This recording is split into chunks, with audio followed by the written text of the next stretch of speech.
और रविवार को छत्तीसगढ़ पुलिस को नक्सलवाद के खिलाफ एक बहुत बड़ी कामयाबी मिली है। कांकेर में एक एनकाउंटर के दौरान पुलिस ने नागेश नाम के कुख्यात नक्सली को मार गिराया है। जानकारी के मुताबिक मारे गए नागेश पर 10 लाख रुपए का इनाम पहले से ही घोषित था। नागेश पर 18 से ज्यादा सीआरपीएफ और आईटीबीपी के जवानों की हत्या का आरोप लगा था और उसके मारे जाने से छत्तीसगढ़ के नारायणपुर और कांकेर बॉर्डर पर नक्सली गतिविधि कमजोर होने का दावा किया जा रहा है। इस एनकाउंटर में बस्तर फाइटर्स का एक जवान भी शहीद हो गया है, लेकिन इसे बड़ी कामयाबी के तौर पर देखा जा रहा है क्योंकि इस पर पहले से इनाम घोषित था और इसे अब मार गिराया गया है।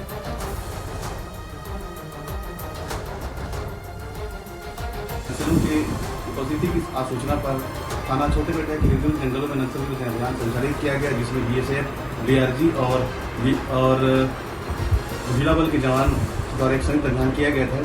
जब हमारे जवान नक्सलियों की उपस्थिति की जगह पर पहुंचे तो नक्सली द्वारा ताबड़तोड़ फायरिंग की गई, जिसके जवाब पर भी हमारे जवानों ने लगातार फायरिंग की। ये फायरिंग लगभग 1 घंटे से चली है और जब इलाके की सर्चिंग की गई तो एक नक्सली के 100 बरामद हुआ है, जिसमें एक पोटेशियम भी प्राप्त हुआ है। इस नक्सल विरोधी अभियान में हमारे जिले के एक आरक्षक रमेश कुरेटी शहीद हो गए हैं। इलाके में भी सर्चिंग अभियान जारी है।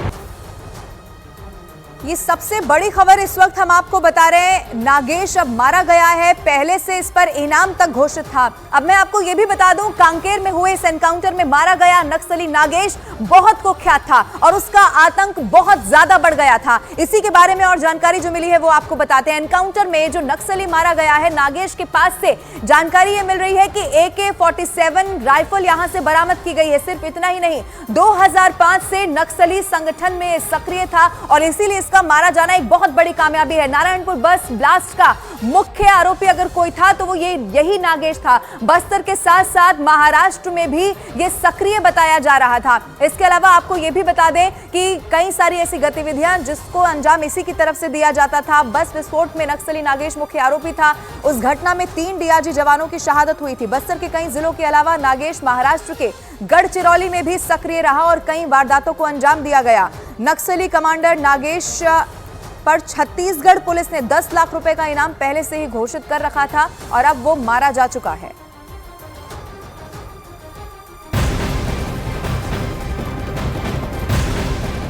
और बैंगलोर ब्लास्ट से जुड़ी हुई इस वक्त की एक बहुत बड़ी खबर है। कैफे में हुए ब्लास्ट के आतंकी संगठन से जुड़ने के संकेत मिल रहे हैं।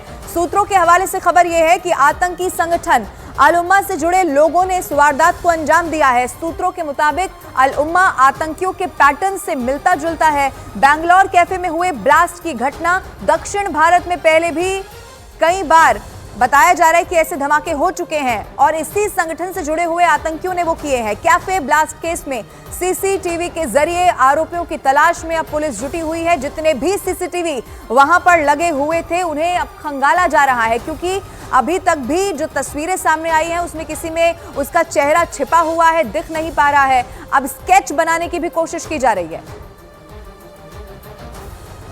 जांच में जुटी बेंगलुरु पुलिस ने आशंका जाहिर की है कि रामेश्वरम कैफे में हुए ब्लास्ट के पीछे आतंकी संगठन का हाथ हो सकता है। ऐसा क्यों, ग्राफिक्स के जरिए आपको बताते हैं। कैफे में जिस तरह से ब्लास्ट किया गया उसका पैटर्न बताया जाता है कि जो पहले भी ये ब्लास्ट हुआ है उससे जुड़ा हुआ मिलता जुलता दिखाई देता है। इसके अलावा अल उम्मा संगठन के पैटर्न से मिलता है। संदिग्ध आतंकी कैप और मास्क पहनते हैं, ये भी एक बड़ा कनेक्शन इसमें देखने को मिल रहा है। सिर पर टोपी पहनी जाती है, चेहरे को पहचान छिपाने के लिए ढक कर रखते हैं। सीसीटीवी में रामेश्वरम कैफे में ब्लास्ट करने वाला जो आरोपी दिखा है उसका हुलिया भी उसी तरह का दिखाई देता है। सूत्रों के मुताबिक इसके अलावा आरोपी ने अल उम्मा आतंकियों की तरह ही विस्फोटक से भरा हुआ बैग पब्लिक ट्रांसपोर्ट में रखकर रामेश्वरम कैफे तक पहुंचाया। जांच में पुलिस को कई सीसीटीवी में विस्फोट करने वाला आरोपी दिखाई दिया है, लेकिन पुलिस उसकी लास्ट लोकेशन तक अभी तक भी पहुंच नहीं पाई है। पुलिस को शक है कि वो बेंगलुरु से बाहर जा चुका है, लेकिन उसे कैसे जल्द से जल्द पकड़ लिया जाए इसी की कोशिश इस वक्त पुलिस की तरफ से की जा रही है। तमाम ऐसे सीसीटीवी जो वहां पर लगे हुए थे उन्हें खंगाला जा रहा है, स्केच बाकायदा बनाया जा रहा है।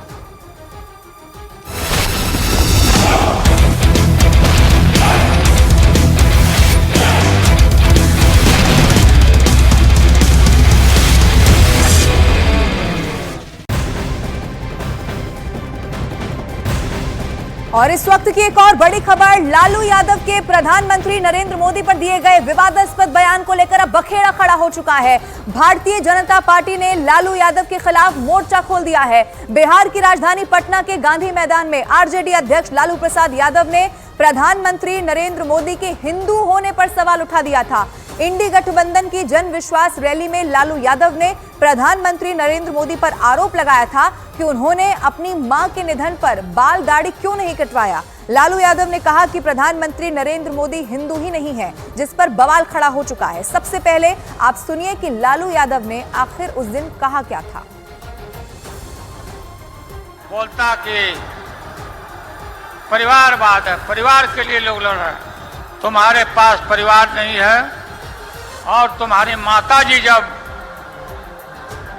और तुम हिंदू भी नहीं है, तुम्हारी माताजी का जब अवसान हो गया तो हर हिंदू अपने मां के शोक में केस दाढ़ी बनवाता है, दाढ़ी छिलवाता है। क्यों नहीं छिलवाया बताओ। लालू यादव के बयान पर बीजेपी ने पलटवार कर दिया है। बिहार के डिप्टी सीएम विजय सिन्हा ने कहा है कि जिन लोगों ने बिहार को गाली बना दिया वो दुनिया में सनातन को बढ़ावा देने वाले प्रधानमंत्री पर बयानबाजी कर रहे हैं। अजय आलोक ने भी लालू यादव को राहुल गांधी को यहां पर घेर लिया है। वहीं जेडीयू के नीरज कुमार ने कहा है कि उम्र के इस पड़ाव में इस तरह की भाषा लालू प्रसाद को शोभा नहीं देती। ये सबसे बड़ी खबर है क्योंकि लालू यादव के बयान पर अब बखेड़ा खड़ा हो चुका है। इसको लेकर अब चौतरफा घिरते हुए लालू यादव दिखाई दे रहे हैं।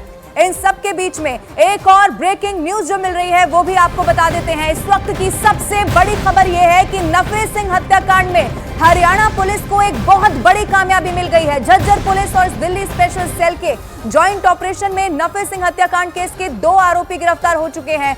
गोवा से 2 आरोपियों की गिरफ्तारी हो चुकी है। मैं आपको बता दूं, शूटर आरोपी सौरभ और आशीष को गिरफ्तार किया जा चुका है। 25 तारीख का वो दिन था जब उसकी नफे सिंह की हत्या यहां पर हुई थी और उसके बाद से ही लगातार तलाश की जा रही थी और आखिरकार ये बहुत बड़ी कामयाबी मिली है। आपको ये भी बता दूं कि कपिल सांगवान गैंग के ये दोनों सदस्य आरोपी बताए जा रहे हैं। इन्हें दिल्ली लाया जाना है। बाकायदा एक प्रेस कॉन्फ्रेंस की जाएगी पुलिस की तरफ से और उसके बाद पूरी जानकारी साझा की जाएगी। जम्मू कश्मीर के पुंछ में भीषण बर्फबारी हुई है और इसकी वजह से वहां कई जगह बर्फ की मोटी परत जमती हुई नजर आई। वहीं बर्फीली हवाओं की वजह से लोगों की मुश्किलें बढ़ चुकी हैं। बर्फबारी की वजह से कई रास्ते बंद हो गए हैं। घर हो या फिर पहाड़, हर जगह बर्फ की मोटी परत जमी हुई दिखाई दी है। तस्वीरें जो जम्मू कश्मीर के पुंछ से सामने आई वो इस वक्त आपके टेलीविजन स्क्रीन पर।